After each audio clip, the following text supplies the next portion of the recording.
নির্বাচনের নামে তামাশা মঞ্চস্থ করেছেন। প্রথমে একদলীয়, তারপরে মধ্যরাতের নির্বাচন, তারপরে আমির নির্বাচন।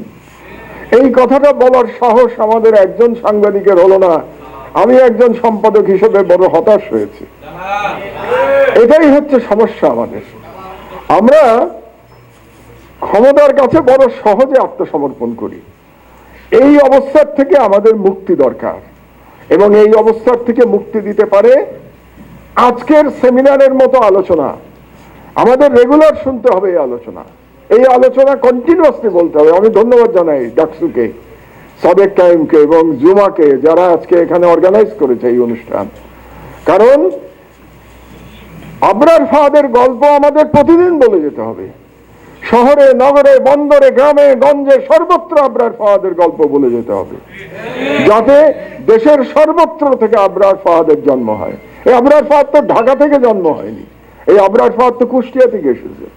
কুষ্টিয়ায় তাদের বাড়ি, সেখান থেকে এসছে আবরার ফাহাদ। এরকম লক্ষ লক্ষ আবরার ফাহাদরা যখন ঢাকা শহরে আসবে, তখন আর এই দেশের তথাকথিত বুদ্ধিজীবী এবং সুশীল সমাজ এবং তথাকথিত প্রগতিশীলরা বাংলাদেশের স্বাধীনতাকে ভারতের কাছে সমর্পণ করতে আর সাহস পাবে না। আপনাদেরকে সেরকম একটা প্রগতিশীলের গল্প বলি। আমি তখন তুরস্কে নির্বাসনে ছিলাম।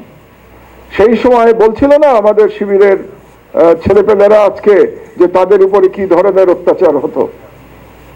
সেই সময়, সেই অত্যাচারের সময় যখন নামাজ পড়তে পারতো না তারা ফ্রিলি ঢাকা বিশ্ববিদ্যালয়ে, তারা ইফতার করতে পারতো না, গণ ইফতার বন্ধ ছিল, ইফতার করার উপরে এক ধরনের নিষেধাজ্ঞা ছিল। মেয়েরা টিএফসিতে রোজার মধ্যে নামাজ পড়ার জায়গা বন্ধ করে দেওয়া হয়েছিল। তো সেই সময় আমার কাছে যখন খবর গেল, আমি তখন একটা অনলাইন পত্রিকা লন্ডন থেকে চালাতাম, আমার দেশ নামে, আমার দেশ ইউকে নামে চালাতাম, প্রবাস থেকেই, নির্বাসন থেকেই। তো আমি একটা নিউজ করতে চাইলাম, ঢাকা বিশ্ববিদ্যালয়ে যে ইয়াং ছেলে মেয়েরা ইসলাম ধর্ম পালন করতে গিয়ে বাধার মুখে পড়ছে, এই ব্যাপারে একটা সংবাদ ছাপাতে চাইলাম। তো আমি চিন্তা করলাম যে সংবাদ ছাপাতে হলে আমার তো ভিসির সাথে কথা বলা দরকার।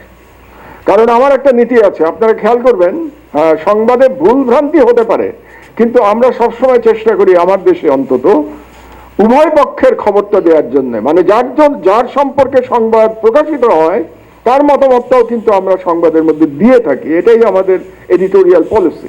তো আমি মনে করলাম ভিসির সাথে কথা বলা দরকার। তখন ঢাকা বিশ্ববিদ্যালয়ের বিখ্যাত ভিসি ছিলেন আপনাদের চা সিঙ্গারা খাওয়া ভিসি আখতারুজ্জামান। তো আখতারুজ্জামানকে আমি ফোন করলাম। ফোন করে প্রথমে নাম বলা মাত্র তো তিনি চমকে উঠলেন, নাম এবং পরিচয় দিলাম, এবং তারপরে বললাম যে আপনার এখানে